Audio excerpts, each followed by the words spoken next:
Welcome to my YouTube channel, welcome to study with Anirban. তো আমি অনির্বাণ আজকে নিয়ে এসেছি ইউনাইটেড নেশনের পার্ট 2। এর আগে আমরা দেখেছি পার্ট 1, যেখানে history of United Nation, League of Nation আর জেনারেল অ্যাসেম্বলি সম্পর্কে দেখেছি। তো আজকে আমরা দেখব Security Council, Economic and Social Council, the Trusteeship Council, International Court of Justice and the Secretariat. তো আশা করি তোমরা সবাই খুব ভালো আছো, মনোযোগ সহকারে পড়াশোনা করছো। করোনা টাইম চলছে, তো ভয় পাওয়ার বা ঘাবড়ে যাওয়ার কোনো ব্যাপার নেই। নিজেদের মতো করে ঘরে বসে পড়াশোনা চালিয়ে যাও, আর এটাকে একটা জীবনের সুযোগ হিসেবে ধরে রাখো যে তোমরাও পড়াশোনা করার চান্স পাচ্ছ ঘরে বসেই। তো এই ভিডিওটি সব এক্সামের জন্যই উপযোগী, ইউপিএসসি হোক বা WBCS, West Bengal police, SSC, railway, banking, প্রত্যেকটি পরীক্ষার জন্যই এই ভিডিওটি হেল্পফুল। তো আর এখানে আমি ইংরেজি আর বাংলা দুটো ভাষাতেই তোমাদের এক্সপ্লেন করে শোনাবো। তো আশা করি তোমাদের কোনো সমস্যা হবে না। তো বেশি কথা না বলে শুরু করা যাক। ফার্স্ট টপিক হচ্ছে দ্য সিকিউরিটি কাউন্সিল বা সুরক্ষা পরিষদ, আর এটা হচ্ছে সিকিউরিটি কাউন্সিলের ছবি, দেখে নাও। তো শুরু করি। রোল বা ভূমিকা, সিকিউরিটি কাউন্সিলের রোল বা ভূমিকা কি? To maintain international piece and security, মানে কি আন্তর্জাতিক শান্তি এবং সুরক্ষা নিশ্চিত করা হচ্ছে সিকিউরিটি কাউন্সিলের মেইন ভূমিকা। আন্তর্জাতিক শান্তি এবং সুরক্ষা মানে হচ্ছে মানে পৃথিবীতে যতগুলো দেশ আসে সেগুলোর মধ্যে মানে পুরো পৃথিবীতে আন্তর্জাতিক শান্তি এবং সুরক্ষা করাই হচ্ছে সিকিউরিটি কাউন্সিলের প্রধান ভূমিকা। তো সিকিউরিটি কাউন্সিল নামটা শুনেই বুঝতেই পারছো যে কী হতে পারে। এটা সিকিউরিটিকে নিশ্চিত করা হচ্ছে সিকিউরিটি কাউন্সিলের প্রধান ভূমিকা। Take lead in determining existing of threat to the peace or act of aggression, মানে কোনো দেশে যদি শান্তি বা সুরক্ষায় ব্যাঘাত সৃষ্টি করা হয় সেখানে সেই সমস্যার সমাধান করার জন্যই সিকিউরিটি কাউন্সিল পদক্ষেপ নেয়। তো বুঝতে পারছো কি সিকিউরিটি কাউন্সিলের ভূমিকা কি? এখানে দেখতেই পাচ্ছ শান্তি এবং সুরক্ষা। তো যে কোনো দেশ বা স্টেটের মধ্যে কোনো রকম শান্তি সুরক্ষায় ব্যাঘাত ঘটলে সেখানে সলভ করার জন্য পদক্ষেপ নেয় হচ্ছে সিকিউরিটি কাউন্সিল। বুঝতে পারলে? সিকিউরিটি কাউন্সিল, ঠিক আছে। Security council located in New York, new ইয়র্কে সিকিউরিটি কাউন্সিলের হেডকোয়ার্টার অবস্থিত। প্রশ্ন আসতে পারে যে সিকিউরিটি কাউন্সিলের হেডকোয়ার্টার কোথায় অবস্থিত? সিকিউরিটি কাউন্সিলের হেডকোয়ার্টার বা security council located in New York, new ইয়র্কে অবস্থিত। আর সিকিউরিটি কাউন্সিলের হেড হচ্ছে president. President of security council changed every month, প্রত্যেক মাসে সুরক্ষা পরিষদের প্রেসিডেন্ট বদল করা হয়। তো সুরক্ষা পরিষদের যে হেড প্রেসিডেন্ট ওনাকে প্রত্যেক মাসে মাসে বদল করা হয়। Total members of security council, security কাউন্সিলের টোটাল মেম্বার কতগুলো? প্রশ্ন আসতে পারে। টোটাল মেম্বার হচ্ছে 15টি টোটাল মেম্বার। আর প্রশ্ন আসতে পারে যে তাদের মধ্যে পার্মানেন্ট মেম্বার কতগুলো আর নন পার্মানেন্ট মেম্বার কতগুলো? Non permanent and permanent. Non permanent হচ্ছে 10টি আর পার্মানেন্ট হচ্ছে 5টি। তো প্রশ্ন আসতে পারে যে total member of security council, total permanent member of security council and total non permanent member of security council. এখানে দেখতে পাচ্ছ টোটাল মেম্বার 15, নন পার্মানেন্ট হচ্ছে 10টি আর পার্মানেন্ট হচ্ছে 5টি। ইচ মেম্বার হ্যাজ 1 ভোট, প্রত্যেক সদস্যের একটি করে ভোটের অধিকার রয়েছে। প্রত্যেক সদস্যের একটি করে, মানে সিকিউরিটি কাউন্সিলের যে মেম্বার তাদের একটি করে ভোটের অধিকার রয়েছে। 5 permanent members of security council, China, France, Russian federation, United Kingdom and United States. Russia, চীন, ইংল্যান্ড, ফ্রান্স এবং আমেরিকা হচ্ছে সিকিউরিটি কাউন্সিলের পার্মানেন্ট মেম্বার। তো পার্মানেন্ট মেম্বারগুলো কী কী? Russia, France, China, United Kingdom and United States. হয়ে গেল। তো এখানে আমরা কী কী দেখলাম? সিকিউরিটি কাউন্সিলের প্রধান ভূমিকা হচ্ছে to maintain piece and security, যদি কোনো দেশের মধ্যে শান্তি সুরক্ষায় ব্যাঘাত ঘটে সেখানে সিকিউরিটি কাউন্সিল সেই সমস্যার সমাধান করার জন্য পদক্ষেপ নেয়। সিকিউরিটি কাউন্সিলের হেডকোয়ার্টার নিউ ইয়র্কে। সিকিউরিটি কাউন্সিলের প্রেসিডেন্ট প্রত্যেক এক মাসে চেঞ্জ করা হয়। Total member of security council 15 জন, তার মধ্যে 10 জন নন পার্মানেন্ট আর 10 জন হচ্ছে permanent. Each member has 1 vote, প্রত্যেক সদস্যের একটি করে ভোটের অধিকার রয়েছে। 5 পার্মানেন্ট মেম্বার্স আর China, France, Russian federation, United Kingdom and United States. হয়ে গেল। চলে যাই পরের স্লাইডে। A member state of UN which is not a member of Security Council may participate in discussion without vote when the Council consider that country's interests and are affected. মানে suppose suppose Bharat security কাউন্সিলের member না, কিন্তু ইউএনের member Bharat. যেমন আমরা জানি যে 193টা দেশ হচ্ছে ইউএনের মোট মেম্বার। তো সেখানে ভারতও একটি মেম্বার, কিন্তু ভারত সিকিউরিটি কাউন্সিলের মেম্বার না। কিন্তু সিকিউরিটি কাউন্সিলে এমন একটি অধিবেশন চলছে, এমন একটি ব্যাপারে ডিসকাশন হচ্ছে যেখানে ভারত অন্তর্ভুক্ত, মানে ভারতের কোনো ব্যাপারে সিকিউরিটি কাউন্সিলে কোনো অধিবেশন চলছে, সেখানে ভারত সিকিউরিটি কাউন্সিলের মেম্বার না হলেও সেখানে আলোচনা করতে পারে, কিন্তু ভোট করতে পারে না। সেখানে আলোচনা করতে পারে, সেখানে কোনো কিছু করার জন্য অ্যাপ্রোচ করতে পারে, কিন্তু সেখানে কোনো ভোট করতে পারে না। তার মানে এখানে আমরা দেখলাম যে সিকিউরিটি কাউন্সিলের মেম্বার না হলেও সিকিউরিটি কাউন্সিলের মিটিংয়ে যোগ দেওয়া যায় যদি সেই দেশের ব্যাপারে ইন্টারেস্টে সেখানে ডিসকাশন চলতে থাকে। বুঝতে পারলে? ঠিক আছে। এবার ভেটো পাওয়ার কি? সিকিউরিটি কাউন্সিলের যে পার্মানেন্ট 5টি মেম্বার রয়েছে তাদের কাছে রয়েছে ভেটো পাওয়ার। তো veto power refers to the power of permanent members to vote any resolutions of security council. মানে সুরক্ষা পরিষদের স্থায়ী সদস্যদের ভোটের দ্বারা যে কোনো রিজলিউশন রিজেক্ট করতে পারে, এটাকেই ভেটো পাওয়ার বলে। মানে সিকিউরিটি কাউন্সিলের যে 5টি পার্মানেন্ট মেম্বার রয়েছে, সেই 5টি পার্মানেন্ট মেম্বার যে কোনো রিজলিউশনকে রিজেক্ট করতে পারে, যে কোনো রিজলিউশনকে রিজেক্ট করতে পারে শুধু এই 5টি পার্মানেন্ট মেম্বার। সেটাকেই বলা হয় veto power, veto power of permanent members. Are the unconditional veto power process by 5 governments has been seen as the most undemocratic character of UN। মানে এই যে শুধুমাত্র যে 5টি মেম্বার পার্মানেন্ট মেম্বার যে কোনো রিজলিউশনকে রিজেক্ট করতে পারে, আর কোনো মেম্বার সেখানে মানে কোনো রকম হস্তক্ষেপ করতে পারে না, এটাকেই মানে সিকিউরিটি কাউন্সিলের গণতান্ত্রিক অবস্থার হনন করা হচ্ছে বলে মনে করা হয়। মানে সাধারণ ব্যাপার এটা। ধরে নাও যে কোনো একটি রিজলিউশন আসলো, সেটাকে ওই 5টি মেম্বারই যে কোনোভাবে রিজেক্ট করতে পারে, ওই পাওয়ার শুধু ওই 5টি পার্মানেন্ট মেম্বারেরই রয়েছে। তো সেখানে নিশ্চয়ই গণতান্ত্রিক যে অবস্থা সিকিউরিটি কাউন্সিলে সেটাকে হনন করা হয়। তো এটা একটা আনকন্ডিশনাল ভেটো, এটাকে আনডেমোক্রেটিক ক্যারেক্টার অফ ইউএন মনে করা হয় এই ভেটো পাওয়ারকে। বুঝতে পারলে? বাস এটুকুই।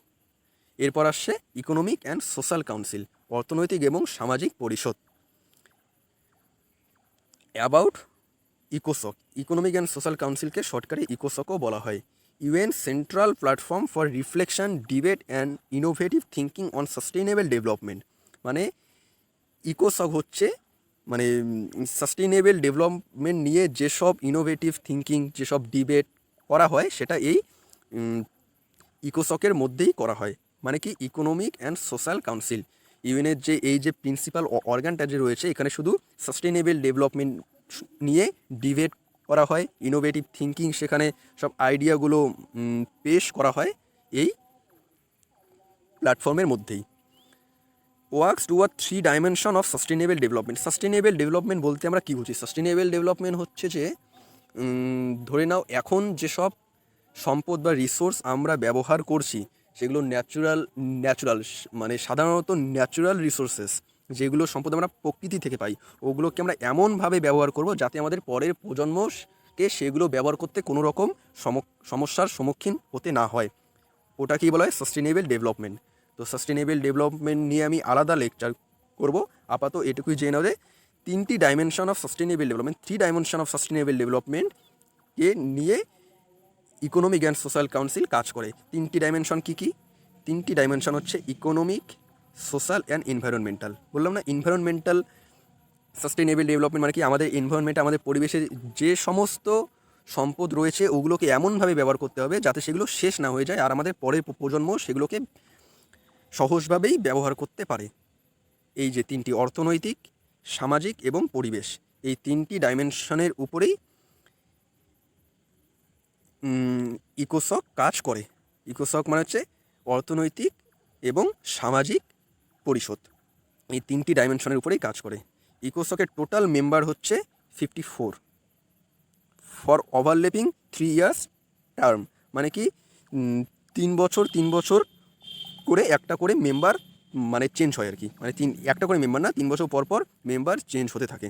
আর টোটাল মেম্বার হচ্ছে কি 54 কান্ট্রিজ হচ্ছে টোটাল মেম্বার অফ ইকোসক। বুঝতে পারলে? প্রশ্ন আসতে পারে যে ইকোনমিক এবং সোশ্যাল কাউন্সিলের টোটাল মেম্বার সংখ্যা কত? অ্যান্সার 54। এটাও নিউ ইয়র্কে অবস্থিত। তোমাদের আগেই বলেছি যে 6টি প্রিন্সিপাল অর্গানের মধ্যে 5টি নিউ ইয়র্কে অবস্থিত, আর শুধু একটি বাদে। তো এটাও নিউ ইয়র্কে অবস্থিত। কারেন্ট প্রেসিডেন্ট হচ্ছে মুনির আকরাম। মুনির আকরাম হচ্ছে ইকোসকের কারেন্ট প্রেসিডেন্ট। কারেন্ট প্রেসিডেন্টকে মুনির আকরাম। তো এখানে আমরা কি দেখলাম, ইকোসক হচ্ছে সেই প্ল্যাটফর্মটা ইউনাইটেড নেশনের যেখানে ডিবেট করা হয়, যেখানে ডিসিশন নেওয়া হয়, মানে কি ডিসিশন নেওয়া হবে সেটার উপরেই আগে ডিবেট করা হয়, ইনোভেটিভ থিঙ্কিং সেখানে করা হয় অন সাস্টেইনেবল ডেভেলপমেন্ট। এটা হচ্ছে ইউনাইটেড নেশনের একটি প্রিন্সিপাল অর্গ্যান। হয়ে গেল, চলে যাচ্ছি পরের টপিকে। The Trusteeship council. Trusteeship council, UN Trusteeship Council. It was established to provide international supervision for 11 trust territories and to promote advancement towards self-government or independence. এই ট্রাস্টিশিপ এটি 11টি আস্থার অঞ্চলগুলির জন্য আন্তর্জাতিক তদারকি প্রদান এবং নিজস্ব সরকার বা স্বাধীনতার দিকে অগ্রগতি প্রচারের জন্য এটি তৈরি করা হয়েছিল। ট্রাস্টিশিপ কাউন্সিলটা তৈরি করেছিল তখন 11টি এমন অঞ্চল ছিল বা টেরিটরিজ ছিল যেখানে নিজের কোনো সরকার নেই বা ওরা তখনও স্বাধীন হয়নি। তো সেই অঞ্চলগুলি কিভাবে চলবে, সেই অঞ্চলগুলির উপর ইন্টারন্যাশনাল সুপারভিশন করার জন্য এই ট্রাস্টিশিপ কাউন্সিল তৈরি করা হয়েছিল। সাপোজ ইন্ডিয়া স্বাধীন নয়, কিন্তু ইন্ডিয়াকে তো চলতে হবে, ইন্ডিয়াকে তো স্বাধীনতার দিকে এগিয়ে নিয়ে যেতে হবে। তো সেই জন্যই এই ট্রাস্টিশিপ কাউন্সিলটা তৈরি করা হয়েছিল। ট্রাস্ট টেরিটরি মানে হচ্ছে a non self governing territory placed under an administrative authority by trusteeship council of UN. United নেশনসের ট্রাস্টিশিপ কাউন্সিল কর্তৃত্ব প্রশাসনিক কর্তৃত্বাধীন এমন একটি অঞ্চল যার নিজের কোনো শাসন ব্যবস্থা নেই। মানে ট্রাস্ট টেরিটরি তাদেরকেই বলা হয় যাদের নিজের কোনো শাসন ব্যবস্থা নেই, আর ইউনাইটেড নেশন ট্রাস্টিশিপ কাউন্সিল তাদেরকে স্বাধীনতা পাওয়ার জন্য আর নিজস্ব সরকার তৈরি করার জন্য হেল্প করে। The aim of trusteeship system got fulfilled by 1994. All territories attained self-government or independence either as separate states or by neighboring independent countries. মানে 1994 সালে ট্রাস্টিশিপ কাউন্সিলের যে লক্ষ্য ছিল সেটা পরিপূর্ণতা পেয়েছিল। মানে কি, মানে যতগুলো ট্রাস্ট টেরিটরি ছিল, মানে যতগুলো এমন অঞ্চল ছিল যাদের নিজের কোনো সরকার নেই, সবগুলোই পরিপূর্ণতা বা নিজের সরকার তৈরি করতে পেরেছে 1949-এর মধ্যেই। সেগুলো হয়তো নিজের দেশ তৈরি করেছে, নিজের সরকার তৈরি করেছিল বা প্রতিবেশী দেশগুলির সঙ্গে যোগদান করেছিল। এইভাবেই ট্রাস্টিশিপ কাউন্সিলের যে মেইন লক্ষ্য সেটা পরিপূর্ণ হয় 1994 সালে। বুঝতে পারলে ট্রাস্টিশিপ কাউন্সিল কী কাজ করে?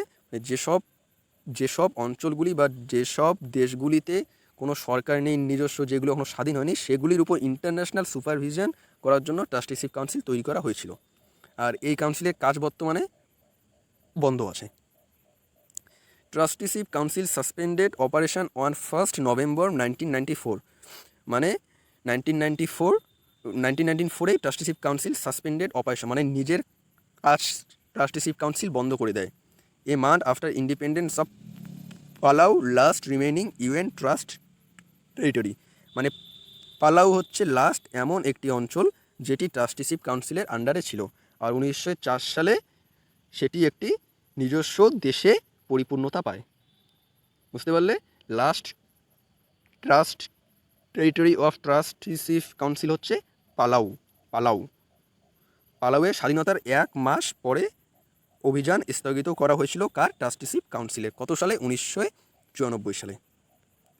By a resolution on 25 May 1994, trusteeship council amended its rules procedure, dropped annual meets and agreed to meet as occasion required. মানে 25 মে 1994 সালে ট্রাস্টিশিপ কাউন্সিল একটি অ্যামেন্ডমেন্ট করে যে ওরা এখন নিজেদের কাজকে বন্ধ রাখবে, আবার শুরু করবে যদি কোনো প্রয়োজন বা উপলক্ষ দেখা দেয় তাহলেই।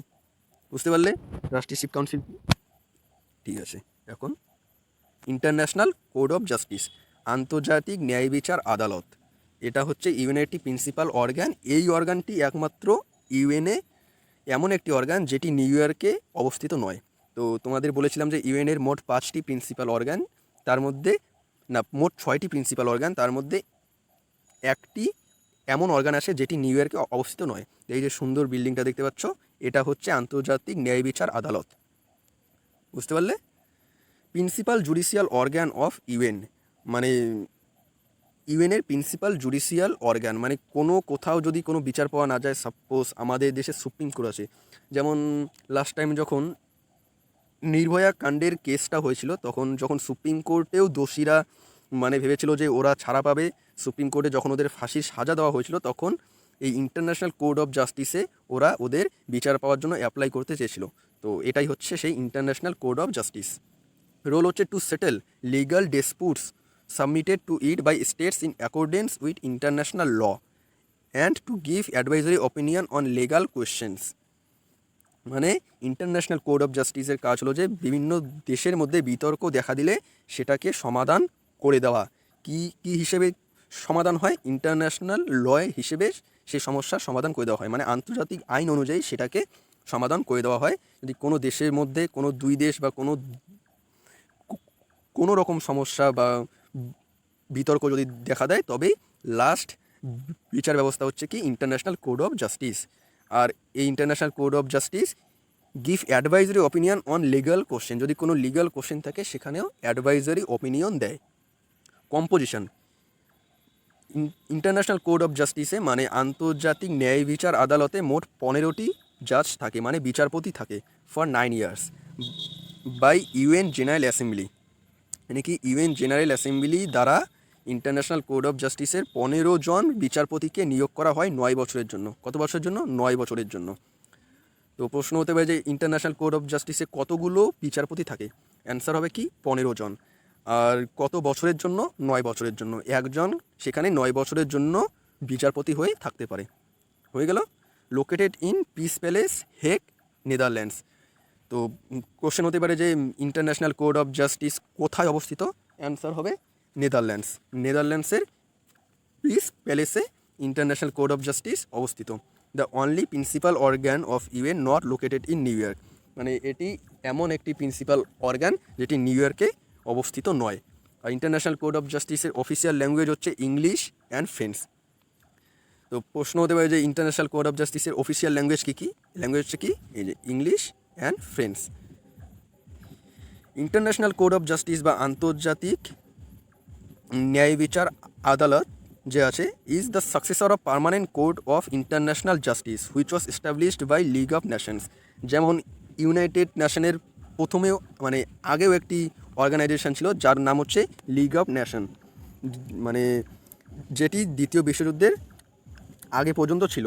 ওই লিগ অফ নেশনের আন্ডারেও একটি এইরকমই একটি সংস্থা ছিল যার নাম হচ্ছে কি permanent Court of International justice. তার মানে কি ইন্টারন্যাশনাল কোর্ট অফ জাস্টিস হচ্ছে successor of Permanent Court of International justice. তো হয়ে গেল। এই ছিল ইন্টারন্যাশনাল কোর্ট অফ জাস্টিসের সম্পর্কে। আর লাস্ট হচ্ছে কি সেক্রেটারিয়েট বা সচিবালয়। সেক্রেটারিয়েট, এই যে এই সুন্দর বিল্ডিংটা, এটাই হচ্ছে ইউএনের secretariat. Composition of secretariat, secretary general and 10,000 of UN staff members. তো সেক্রেটারি জেনারেলের যে হেড ওনাকে বলা হয় কি সেক্রেটারি জেনারেল, মানে সেক্রেটারিয়েটের যে head. Organised along departmental lines, each department or office having distinct actions and responsibilities. মানে এই সেক্রেটারিয়েটের বিভিন্ন ডিপার্টমেন্ট রয়েছে এবং বিভিন্ন ডিপার্টমেন্টে নিজস্ব কাজ আর রেসপন্সিবিলিটি রয়েছে। General assembly appointed secretary general for 5 years। তো প্রশ্ন আসতে পারে যে সেক্রেটারি জেনারেলকে কত বছরের জন্য নিয়োগ করা হয়? অ্যান্সার 5 years, 5 বছরের জন্য। আর কার দ্বারা নিয়োগ করা হয়? সাধারণ সভা বা জেনারেল অ্যাসেম্বলির দ্বারা সেক্রেটারি